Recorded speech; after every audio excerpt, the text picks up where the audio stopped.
Ladies and gentlemen, boys and girls, dying time is here. That's right, we're talking about Animal Attack April and Nightwing 1979 on Kill by Kill.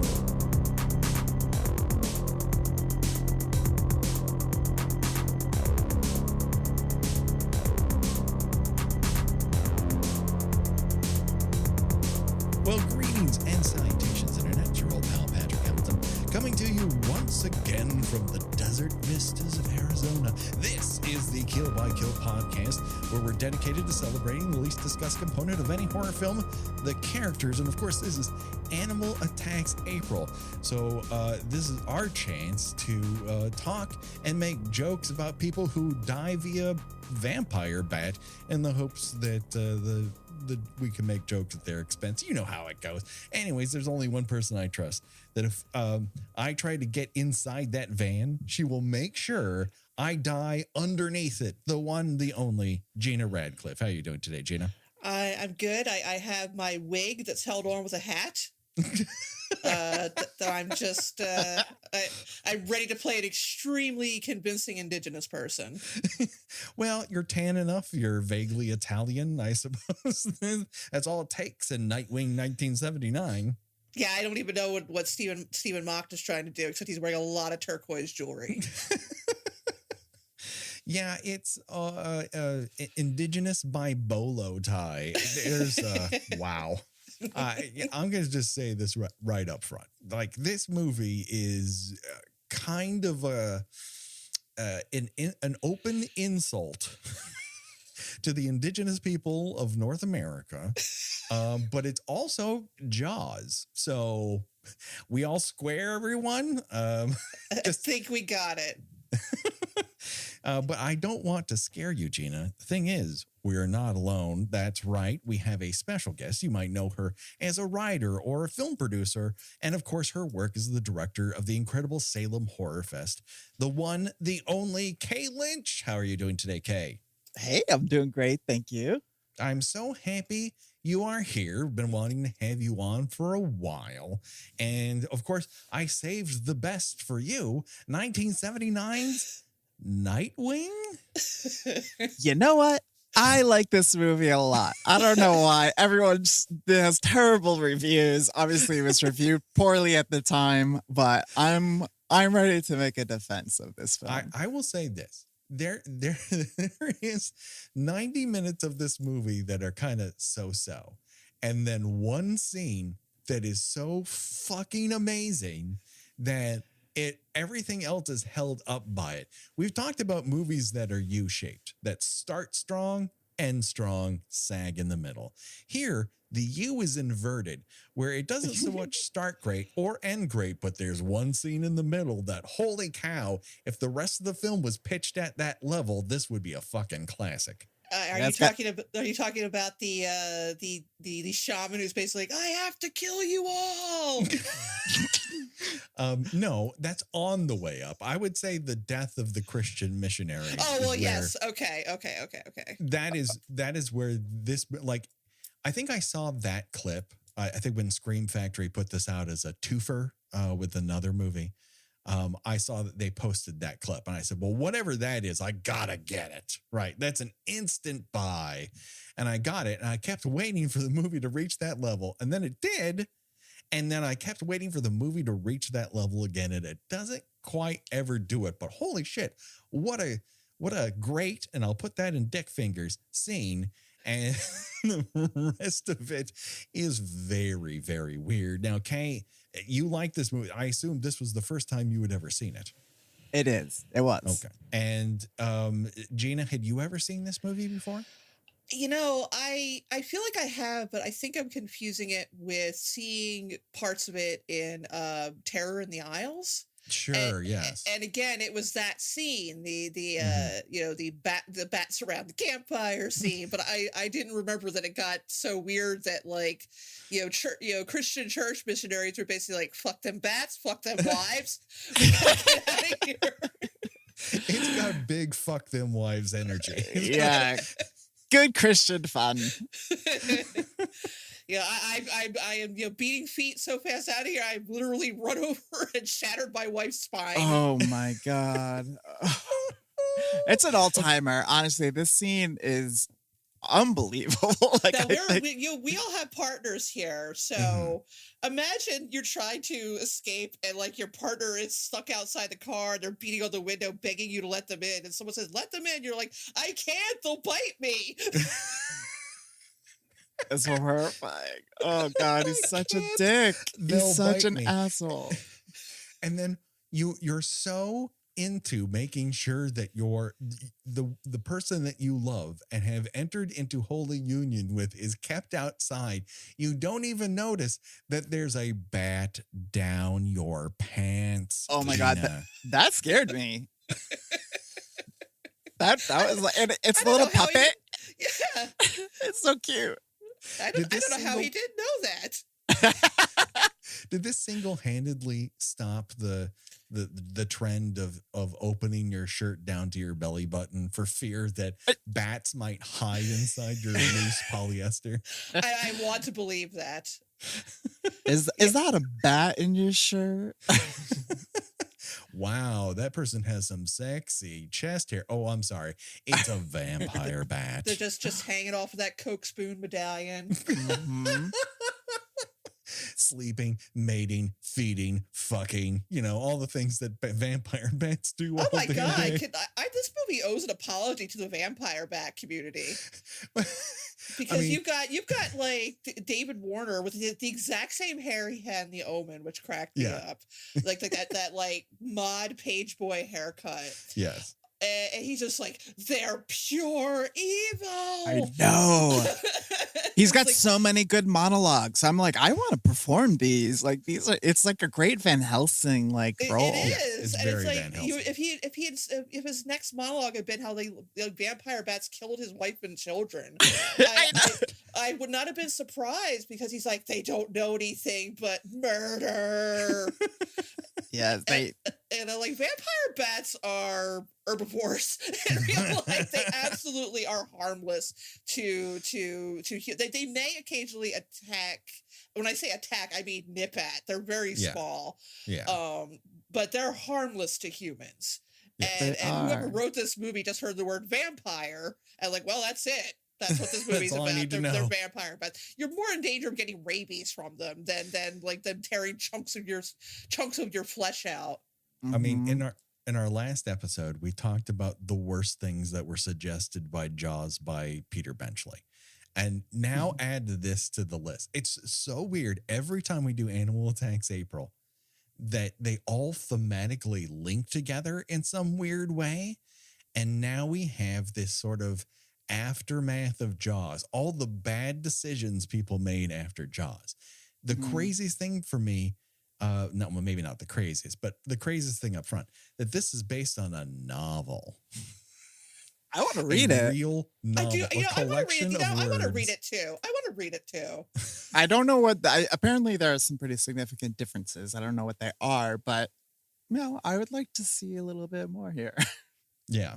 Considering that the author then went on to write like Gorky Park and a bunch of, Russian spy novels, horror was not something he wished to dabble in for an extended period of time. And maybe that's all for the best. But he also had a hand in the screenplay here. And there's a lot of weird nothing burgers happening, as well as another group that needs to be apologized to, which is every indigenous tribe in the Southwest, just across the board. We apologize on behalf of Martin Cruz Smith and Arthur Heller, another person who had a very eclectic filmography. It all kind of coalesces here with Nightwing and oh boy. Well, the primary problem with this script is they got about an hour into it before they realized, oh, hey, we need a villain. like Stephen Mocht is kind of set up initially to be the villain, but he's pretty reasonable as far as he's pretty villains reasonable go. Up until the point he tries to arrest a sheriff for saying, we should do something about the plague. And then he's like, we got to get this guy in jail. And then he disappears. Like, you never see him again. Well, he can't be part of the action. It's not like you can't have the bats go out and kill him and then go back to the hive so they're all in one location. So it kind of, we have this sequence that lasts for about 15 minutes in which various parties drink and monologue about stuff. And it's just all strung together. And then finally they're like, I don't know, we should probably do something about these bats. And they figure it out. I kind of like the angle of like a reasonable villain, because I thought it was kind of interesting that I really like the line where he said, I don't take offense because I understand you. Because Duran is a pretty big dickhead. I mean, He might be, is. He totally is. and He's a real dick. and Steve Mox is like, he just like takes it on the chin, and he's like, I get where he's coming from. Obviously, they're both playing Indigenous people and from different tribes, and they have different ideas of the future of the reservation. But I kind of like the idea that he was kind of trying to get on the same page as Duran. And then as the movie goes on, it's just like straight up greedy villain, but then disappears. Like, we never really end. There's no resolution to his story at all. Exactly. Yeah. And then you've got this doctor character, Catherine Harold, who's basically telling Duran, well, we need this, and we need that, and we need this, when Duran knows perfectly well that the only thing that's going to be able to pay for all that is to let people drill for oil in the land. And he's just like, no, I don't think we're going to do that. Yeah. Walker Chi actually has a good point. You can, I mean, there's obviously some considerations for deferred mining, and I'm personally against any of sort of like destroying the land for monetary gain, but it sets it up in this movie where she's like, her patients are dying, and because she's not able to use all of like the modern technology for healthcare, and there are other issues that they're dealing with, and it's like, well, this community does need money to come from somewhere. Yeah. And so, spoiler alert for anyone who hasn't watched Nightwing, which would probably be the vast majority of everyone everywhere. But this deposit of oil shale is in the sort of holiest of spots on the Maskai tribe's land. And at the end, the guy who's like, this cannot be exploited. We can't have miners. This would be an ecological disaster. It goes against everything I believe in. Lights the whole thing on fire. Yeah. It lights the whole thing on fire, and it's filled with ammonia. With ammonia. They keep mentioning ammonia fumes. It's like, great, good job napalming your people. And it's like, someone says, that fire will never go out. It's like, yay! Am I supposed to be happy about the continuous fire from a fucking cave for eternity? Like, yay! Well, you know what? Everyone. Uncle Abner's basically an eco-terrorist. I think at the end, Duran was just like, you know what? Fuck you, Uncle. None of this is worth preserving. And he just lights it up because, he gets pretty antagonistic with them. They kind of fight, and he's just like, I have to end the world on behalf of our people. This is one of the few movies where the heroes have to continuously get higher and higher on edibles. I like it. Throughout the third act, in order to fight the villain, which is vampire bats who don't even know they're there. So... Hey, whatever it takes to get through the day, man. Yeah, I would say that in these troubled times, we are not all high enough. Very true. For sure. But we're also not responsible for killing an entire colony of murderous vampire bats. Hey, you know what? The year's not over yet, Patrick. That's all I'm gonna say. We haven't reached hot bat summer, so we got that coming our way. Speaking of bats, they're referred to here as like having piranha-like teeth. So they're like piranha that can fly, but not piranha 2 that can fly, just piranha-like.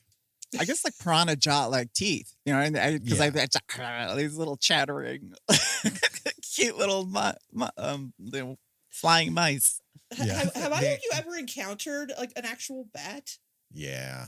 They're Not very like- they're very small. Like that's the surprising thing. Like their wingspan makes them look much bigger, but they really are just like winged mice. I actually had one in my house when I was a teenager, and that was a little terrifying. It came in through my fireplace. I had to call someone over to get it out with a tennis racket. He accidentally killed it, and I felt really bad later. Oh. Yeah. But mostly because it was just, I was like, oh, that little thing. What was I scared of? Right. But you try to get them outside, and they just have no idea where outside is. Well, yeah, because They're trapped. they don't see well. So you know Right. you're And they're trying to panicking. right, and you're trying to direct them through a door, and like, what's a door? You know, like, they don't know. Listen, I'm gonna put you, a bat, through the history of architecture, and we're gonna work on how the hierarchy of needs is met by this domicile. And it's like, fuck this, I want a mosquito. Anyways, this movie, our hero in giant quotation marks is Duran, not Duran. They're hungry like the wolf. Young man Duran. Young man Duran. Young man Duran. He's hot. I think he's wicked sexy. Well, listen, nothing against the guy. Like, he is very good looking in this motion picture. I think he's dramatically inert and obviously playing a role that he has no fucking business playing. But you know, That's for Yeah, sure. but you know, that was still the time though. I mean, Yes. you know, they would like I was gonna say that this would be a good companion to one of our movies from Animal Attacks April last year, Prophecy.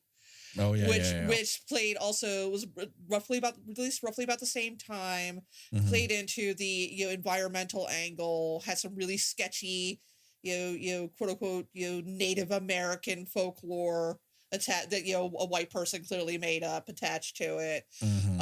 And a non-indigenous actor playing an indigenous character, but kind of throwing people a bone by casting an old an old indigenous person to play like the wise shaman of Right. the village, which is the same thing here, except here he's kind of evil, which is it's I like, know. oh, okay, that's not good. I mean, he's going for like, listen, things are going badly. The only way out of this is just wipe humanity out. But sure, okay. Sure. I mean, we had a good run. Yeah, honestly, more power to him.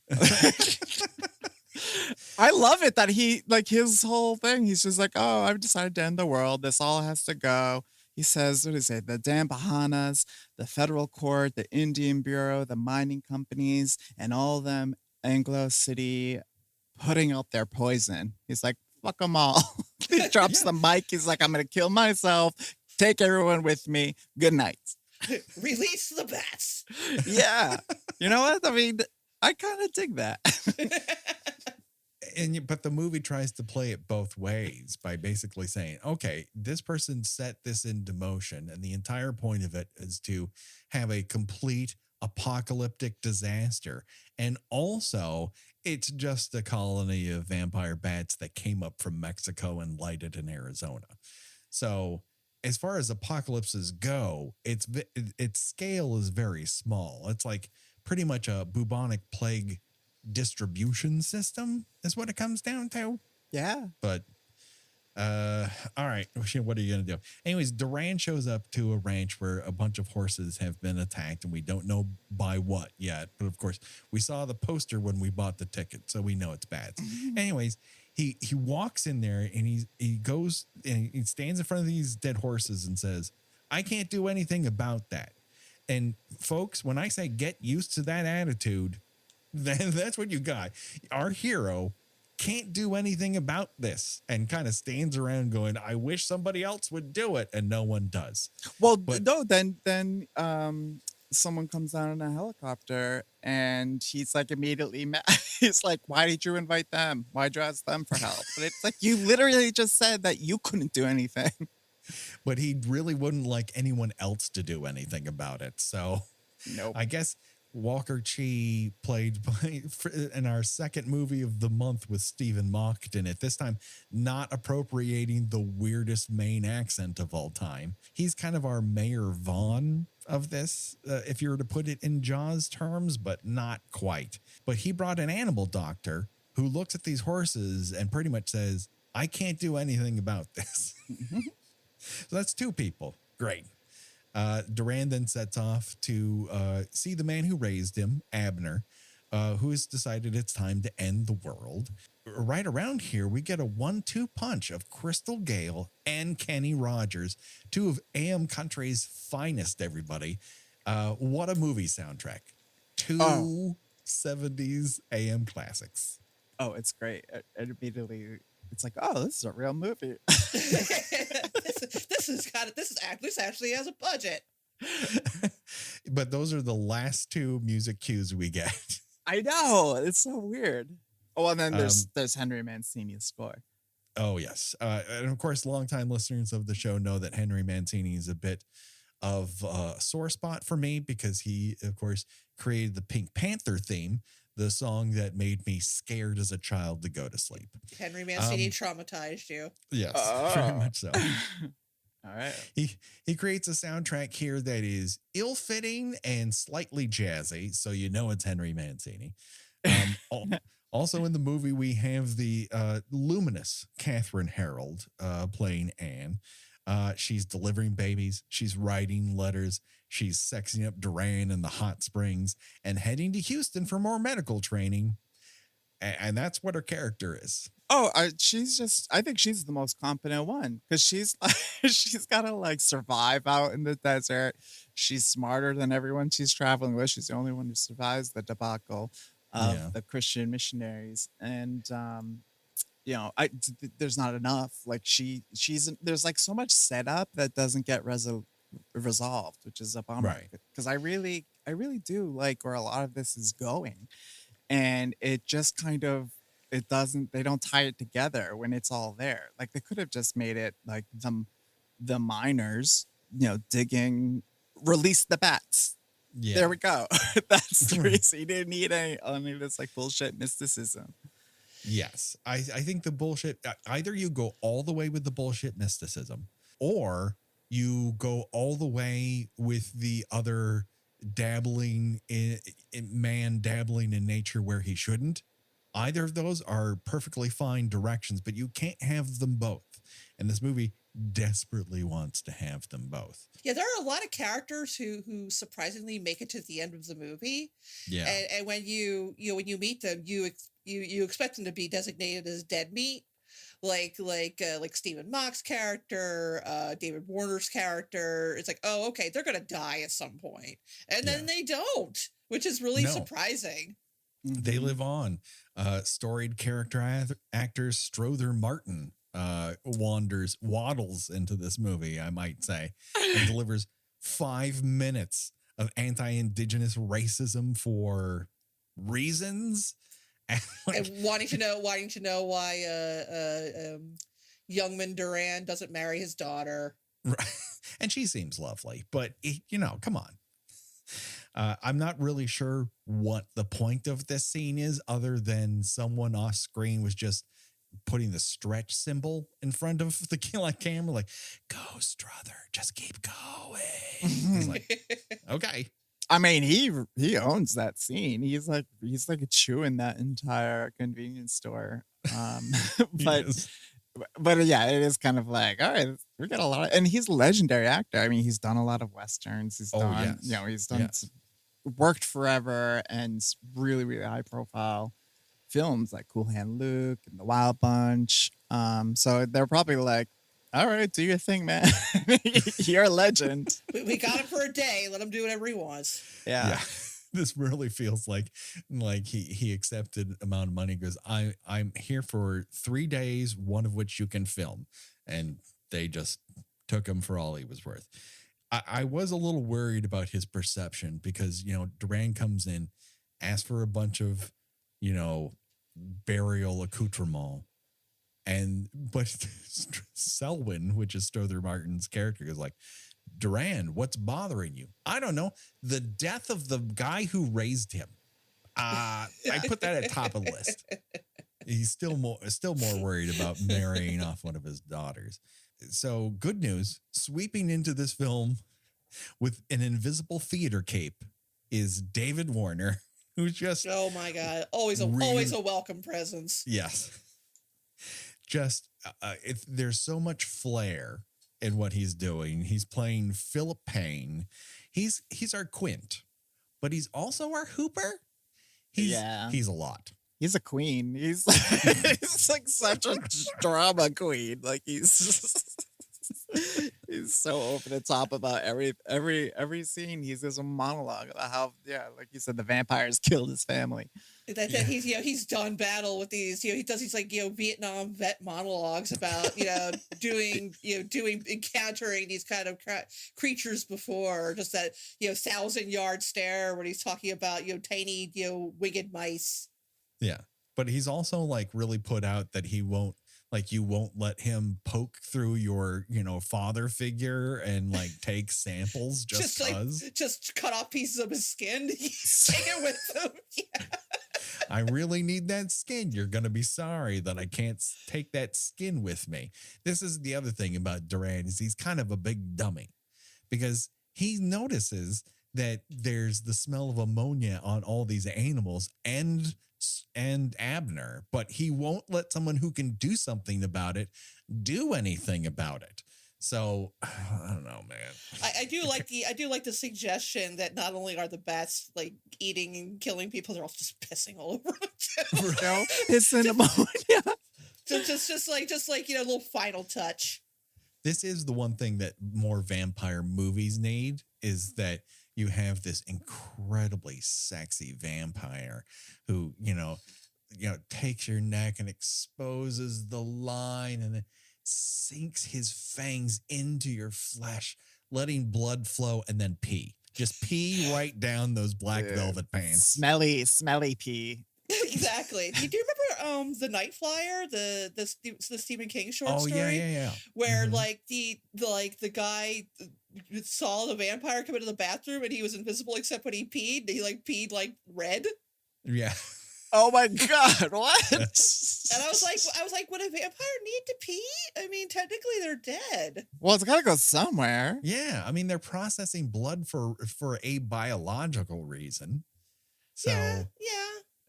It's not like they drink blood and then magic happens. I mean, I guess. Who knows how real vampires work? Real vampires reach out to us, I guess. Let us know. Yeah, well, so if our bodies are like, what is 70% water or whatever, Mm-hmm. is that like, are vampires like 60% blood? I guess so, yeah, because he's not drinking anything else. Yeah, I mean, they'd have to, they retain moisture, so they'd have to have some water. Right. And I don't think they drink enough blood. So I don't know. So maybe they pee like once a week or something. That's right. Gosh, yeah. They save it up for one really great one. Ew. Like an Austin Powers. Yeah.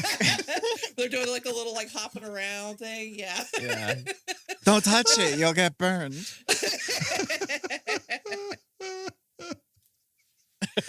Oh boy. Just wow.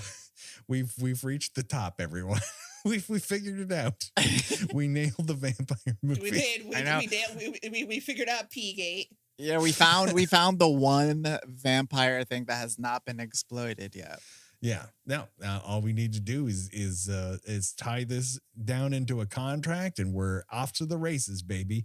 Just hand us that $900,000 right up front. Mm-hmm. Duran then buries Abner in the tribe's holy ground, but not before the corpse begins to spontaneously bleed through its burial shroud. That was kind of, I will say that was kind of creepy. That's what I liked. I thought that was pretty good. Even before he starts bleeding, like just the visual of that being in that sheet and the little eyes cut out is like, Payne tries to convince Chi that a colony of vampire bats has arrived on the reservation.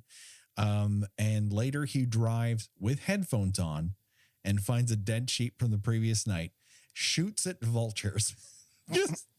laying out shots. Like that's his, and he's like, I'm doing science. Bang, bang, bang. Did you guys notice how often they bring up the idea of pools in this movie? You would have thought pools were the great villain of this film because they just go off to your house, off the res that's full of pools. Yeah, Mercedes and every driver. Well, in the beginning when Duran like shows up, there's like, oh, where were you? He's like, I was cleaning pools, and I was like, well, it looks like you're the sheriff. What? And I didn't even realize. I'm like, oh, he's being sarcastic. That is like. Yeah. Like I'd be doing anything near a pool. Yeah, there's a whole run on pools throughout all of this. It's very anti-pool for whatever reason. I guess that's the kind of the benchmark of having made it and being like a bougie rich person is having a pool. Yeah, you're right. It's just that you got to find more than one thing. They just keep going back to the pool well. Well, they do say the Mercedes thing twice because then he's like a Mercedes every driveway, and then like the very next scene, Selwyn is trying to sell his daughter off to Duran, and he was like, she doesn't even like Mercedes. She doesn't listen to Miss. She doesn't even know who Mick Jagger is. What?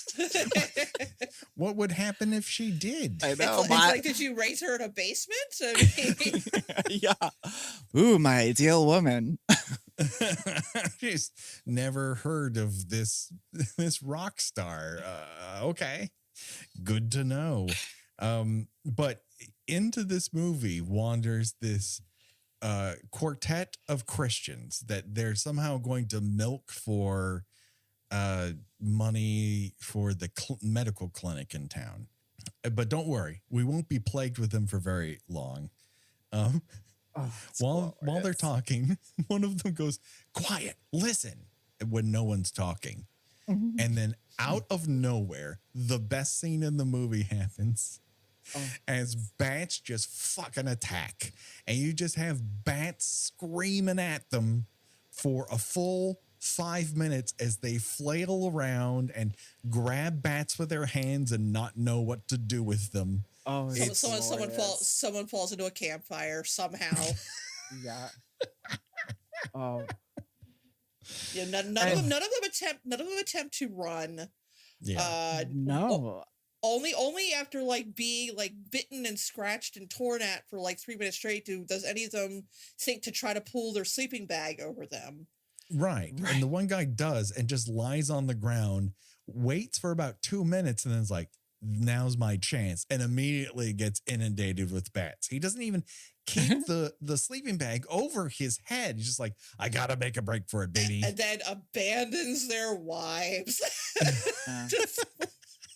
And like Catherine Harold makes it into the car with them, and of course, in classic horror movie fashion, for whatever reason, the car won't start right away.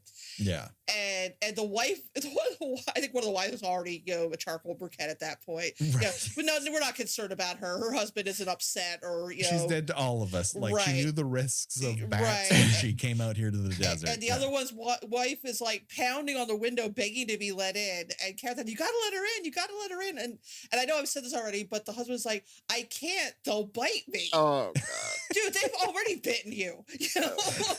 You're already bitten, and you have one down your pants. Take a couple more to save your wife's wife's life. Seriously. Yeah. Fucking dickhead. It is really weird. The guy who won't let his wife into the van is played by Donald Houghton, and if that name sounds familiar to you, congratulations, you're better at this than I am. But the one place I knew him from was from Brainstorm. He plays an asshole in Brainstorm, and then he's Doc Strader in One Dark Night, a real stay tuned for Kill by Kill.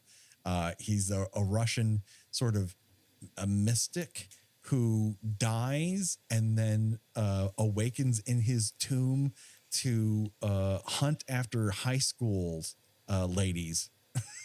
Well, they're pink ladies, basically, who have like a lady gang, and they send one girl into the mausoleum, and then they're going to play pranks on her, but then they're all, going to get knocked off one by this Russian mystic who has lightning come out of his eyeballs. I don't remember that. I think I've seen it, but I'm shocked that I don't recall that.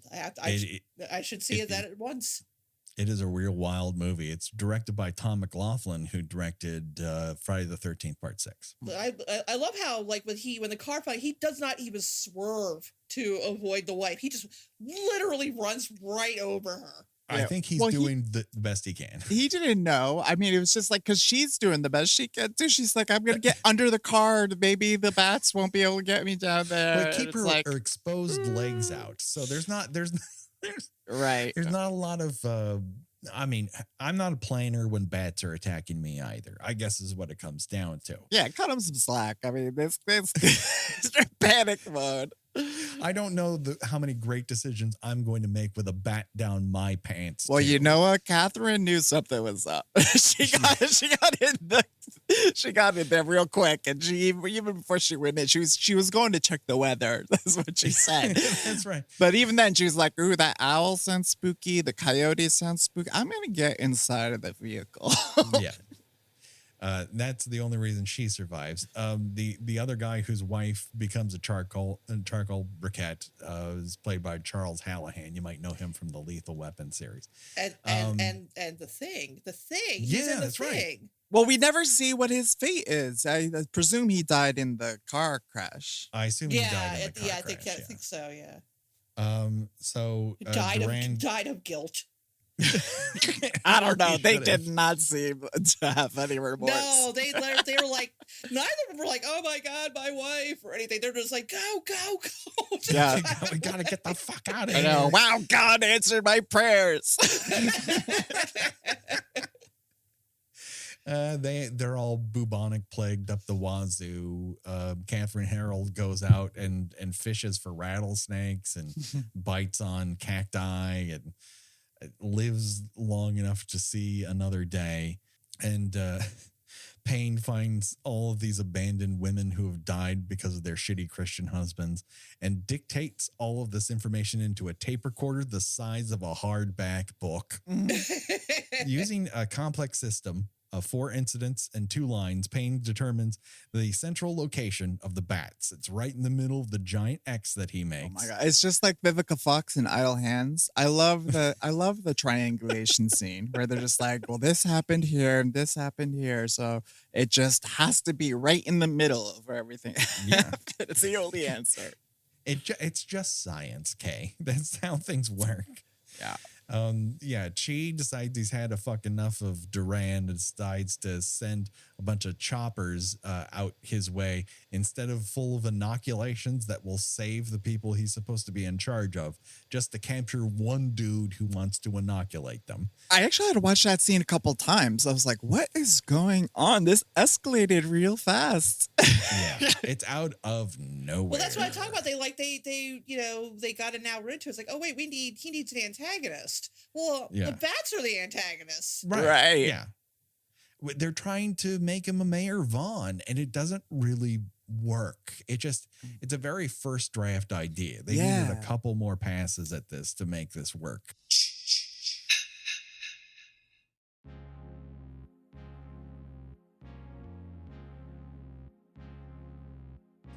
Gina, I have a question for you.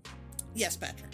The question comes up from us talking about all those Scream movies for so long and a phenomenon that we like to call, have you considered my penis, from various Scream Ghostface killers. I think the bigger question as we approach summer and how hot it's going to be outside for all of us and how uncomfortable that can be and how indelicately odors can begin to grow downstairs unless you've kind of groomed yourself is, have you considered your balls? Gentlemen who are listening, if you are considering your own balls or the balls of someone you love, ladies or other men, we ask, have you considered the Manscaped Performance Package 4.0, which includes a trimmer for those more delicate areas, as well as wonderfully scented products that keep you fresh and delightful, even as the weather gets hot and grody as it does both on the East Coast and the West Coast. No thanks to climate change. It's the perfect product for teens, for adults, for mass serial killers. Anybody who needs to, feel a little fresh on those hot summer days. It's a thing they don't really talk about, which is underneath that giant black cloak of the Ghostface costume. Like, if things get hot down there, and the last thing you want is to be uncomfortable while you're trying to kill a bunch of teens in revenge for Sidney Prescott's mom going out and finding a piece on the side.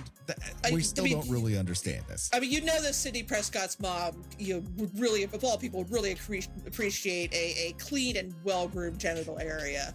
I think we all do. Of course, the Performance Package 4.0 from Manscaped comes with the Lawnmower 4.0 trimmer. And believe you me, this 4th generation trimmer features a cutting-edge ceramic blade to reduce grooming accidents with their advanced skin-safe technology. It's waterproof. You can use it in your shower as opposed to on your bathroom floor and having to clean all that up. And my favorite part, I'll say it again, is that 400K LED spotlight, so you can get a more precise shave and reduce nicks and cuts. I'm telling you, I've used bad tools in the past, and this is far and away the best one. Do not use that hunting knife that Ghostface has. That is frightening to me. If you get the Performance Package 4.0, it will come with 2 gifts. It will come with a shed travel bag, which is probably just the perfect size to hide a hunting knife in, and the Manscaped branded boxers, which they're the boxer brief style. So you're loose, you're comfy, the boys are hanging free. Makes it a lot easier when you're running after someone in their house. Yeah, exactly. Not only that, you can wear that Ghostface mask and say, oh, well, no one's going to see my ear and nose hair under here. But what happens when you are in your real identity? Well, my suggestion to you is to use the Weed Whacker ear and nose hair trimmer. And not only is it rechargeable, it also features that advanced skin safe technology. So you're not going to have any nicks, snags, or tugs in your delicate ear and nose holes. That's the last thing you want. And of course, you have the Crop Preserver Ball Deodorant and Crop Reviver Ball Toner. It's going to change the way you approach your hygiene routine. Your balls will thank you, even if someone is throwing beer bottles at you when you're trying to murder them in a garage. And the best part is, if you go to manscaped.com and enter the code KBK, you get a killer, Zata, gotcha. You'll get 20% off and free shipping. Free shipping in this economy, in Los Economia. Come on now. Yeah. Come on. You get the entire thing. You get the bag, you get the toner, you get the deodorant, you get the trimmer, you get the nose hair trimmer. For people of a certain age, our age, the nose hair's getting out of control. You got to start doing something about it right now. What better time? If you think people don't notice, believe me, they do. It doesn't matter what age it starts cropping it up. And this is the best tools for the job. Get 20% off and free shipping with the code KBK at manscaped.com. That's 20% off with free shipping at manscaped.com. Use the code KBK at checkout. Unlock your confidence and always use the right tools with the job. Manscaped. Oh. Now let's get back to that party. And by the way, Gina, I'll be right back.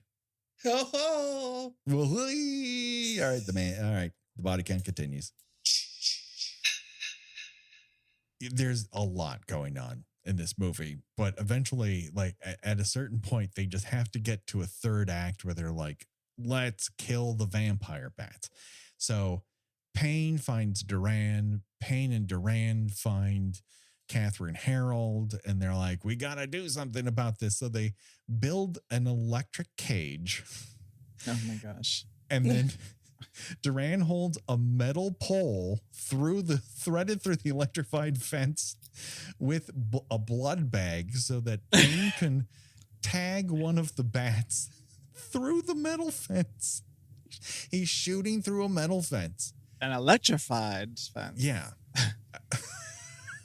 But then the bats have torn the pieces of the fence apart, and Duran's trying to hold them together, and then they finally, hit the kill switch, and a bunch of bats die. Well, but no, not first the one he shot. the bats chewed the wire. So when Right. right when they go to turn it on, it doesn't turn on, and the bats are getting inside. It's like, this was not thought out properly. Like, you know what? If a guy comes to town and says that his entire life is devoted to hunting these, any animal, like, just, you might want to look into them. Like, at this point, I'm like, this guy's... check his actual kill rate, because it doesn't seem like it's very good. Yeah, it's like, I don't know. Not everyone had Google attached to their phone in 1979. It's the one thing. If some guy comes up to you and says, "I'm basically a Craven the Hunter," you're gonna like, I mean, he's got khakis, so he must be right. Yeah, well, and he's got like everything to set up an electrified shark cage, essentially. Yeah. Yes. And this sort of shark cage sequence brings about one of the other main problems. We've kind of talked about it a little bit, and that is the person who designed these bats, Carlo Rambaldi, who we just talked about last week on Patreon, Gina. He designed King Kong 1976. He also built the Xenomorph. He did not design it, but he did build it. And of course, E.T. is another thing. The problem is these bats are too cute. They're so they're very cute. fuzzy, and they're very plump in the middle. They're like furry cantaloupes with wings. Well, and they gotta show their teeth, so it kind of looks like they're smiling. It's like, hey, how you doing? Yeah. Hey, We're just misunderstood. I'm just gonna take a little blood wee. Just a little nibble. Man, I gotta piss. Hope you don't bind this ammonia. It's full of love. Yeah, most people are like, oh, you're cute. Here, just take a little bit from my finger. That's okay. Yeah, there you go. Yeah, like they could ration it out. They could come up with a deal, and they'd be like, all right, like Little Shop of Horrors. Well, I guess that didn't end so well. I mean, I can only imagine Arthur Heller in a meeting in Colombia. It's like, you thought that Jaws shark cage was something. Wait till you see these three dorks goof around inside electrified vents that they didn't tie together too well. Like, And they're going to shoot inside. Just hold onto a metal pole while we electrify it. Like, there's just a lack of planning here. And that continues into the grand finale, in which Payne's like, I'm going to put some electrified fence over this big hole where all the bats live. But oopsie doodle, I stumble over and I hang myself by my own goddamn hand. And then meanwhile, Duran's like, I got to go on a peyote run, and just starts ripping through this hallucinogenic root. And to the point where he throws up and tells Catherine Harold, hit the bricks. And she's like, to where? If we don't kill these bats, they're just going to kill me. So I'm fucking in for a penny, in for a pound. And he's all put off by this, to the point where in the middle of him saving everyone, he shoves her to the fucking ground because he can't communicate.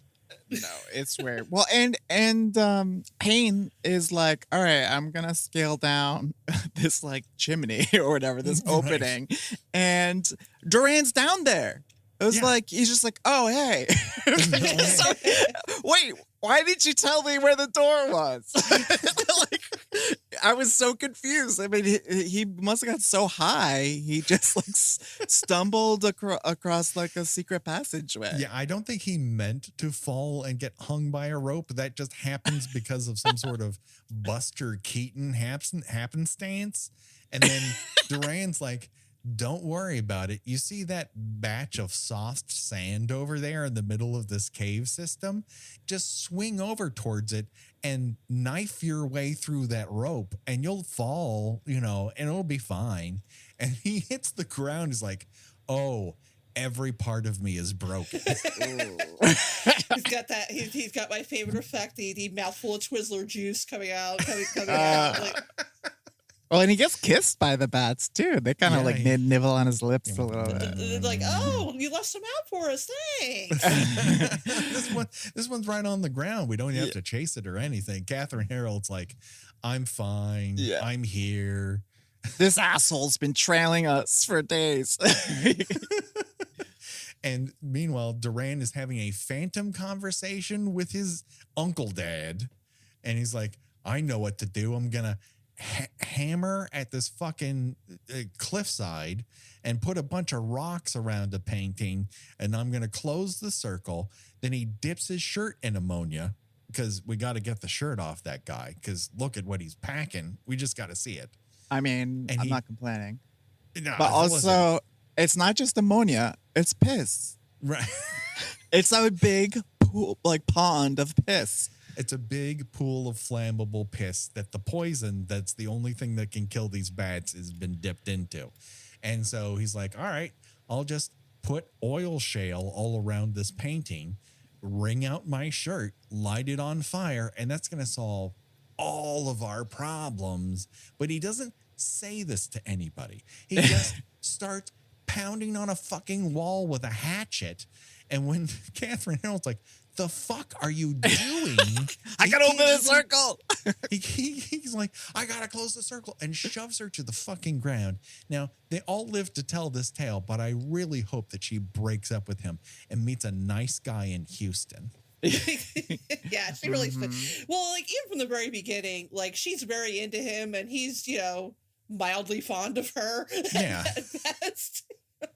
He enjoys a new girl in town, is the way it kind of comes I across. kind of see it like she's getting her needs met. Like I think you think she was just kind of like, all right, this is my fuck boy, and like it lasted as long as it could, so it's time to skip town and get. And good for her. Gonna move to Houston and hook up with J.R. Ewing. So, and then he lights a fire that will never go out and causes a massive ecological disaster. And it turns out that bats are very flammable. And yeah, that's it. We won. And there is that one little denouement at the very end that says, some bats have been spotted in Arizona. Like the audience is to read that and be like, oh shit. Oh, fuck me. There's bats in Arizona. Oh, They're God. real? Yeah. Oh, Jesus Christ. We got to vote for Ronald Reagan or this place is going to hell. If they are real, they're not going to hurt you. I know. Well, like it's like the anti-shark propaganda that came after Jaws. It's like these poor bats. They have it coming. They're coming to get all of us. So that pretty much does it. But of course, flying into town is everyone's favorite game show. It's Choose Your Own Deathventure. And that's where we decide of the deaths that are almost entirely bat related in this movie. If you were to die in one of those ways, which one would it be and why? Up for bid, we have Bring Forth the Apocalypse and then Death by Bat. Roll into a campfire, die by bat. Get locked out of a van by her husband, die by van driven by husband, or get bubonic plague in a pit in the ground. And that's it. That's the sum total of deaths in this motion picture. Well, and a mystery death. Well, I guess he must have died of the plague. Uncle Abner? Well, he's definitely been attacked by bats. He has bat marks on his body. That's why. But I think the weird bleeding thing was supposed to be a sign that he also had the plague. Nah. Sure. Okay. Why not? Well, not that one. So, Kay, you're our guest, and I choose you to go first. I think I'd probably have to go with the priests that just died of regular old plague. You got a good schwitz in the ground before you go, so you got that to look forward to. Yeah, I got to dig up this like asshole that we all hated, get revenge on him, and then oh shit. But you know what? Like, I don't want to be nibbled to death. That's no, and I don't want to be like pissed on to death either. So I'm gonna have to go with plague. Yeah, well, you got the body for it. Why not show it off, in a nice underground, heat tunnel. I'm sure the drugs are great, so you got that going for you. Gina, what say you? Well, I make fun, but panicking and falling into a campfire would be very much something I could see myself doing. So I don't like that death, but I feel like that is the most me of the deaths here, the most plausible for me. So I'll go with that. Yeah, no, I mean, there's no way I can choose get locked out of a van by your husband and die by van driven by your husband, because I don't think Becky would ever do either of those things to me. I do believe that I would die by trying to cause an apocalypse. Like, I have an art project, oopsie, apocalypse. That 100% I can see me doing. Do I want to die by bat bite? No, but I might fucking do it because I'm just that dumb. And someone will see your ghost and throw a punch at it, which will look really funny. Right. I get to have plenty of ghost conversations. Someone's like, I'm going to fight you. I'm high off my ass. And I'm like, I disappeared. Yo, this man's going to go down in history. Like, he's a legend now. Oh boy. That just about does it. But Kay, where can people find out more about what you're doing and what you've got going on? So I am getting ready to announce some dates for the next Horror Fest. Wonderful. So doing a lot behind the scenes there. And I'm working on a couple films as a producer that I'm really excited about. There's the mental health and horror documentary, and the new film from the Death Drop Gorgeous boys. They're making a movie called Saint Drogo. And also a new film from our jury winner last year, Alice Mao McKay, who did Sovam. She's got a new film. She's a 17-year-old trans filmmaker from Australia who's finished production on her second feature, which is going to be a queer slasher film called Bad Girl Boogie. Ooh. So I'm very excited about all that. And you can follow along to see some updates and whatnot. I'm on Twitter at Video Coven. And Salem Horror Fest is, on all platforms. Just search for Salem Horror Fest. Excellent. Do it today. I think the stuff that you do is fantastic, and I'm glad that so much of it is taking off and getting off the ground and giving voice to all these new, fantastic filmmakers. I think that's an incredible legacy to leave, and you're great at it. Thank you. I mean, it's, as I could end the world, and I might. But I'll start here. I'll start with this.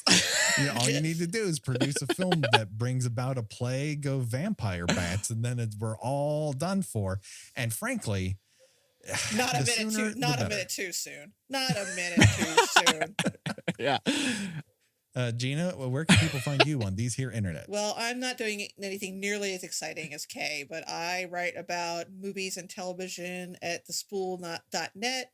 And if anybody wants to follow along with my everyday bullshit, I am on Twitter and Instagram under Gina Does Things.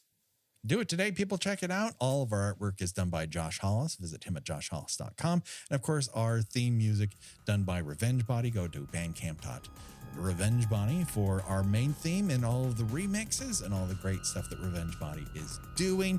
You can find us on Twitter and the socials. Just seek out Kill by Kill. And of course, our Patreon, where we got great stuff going on.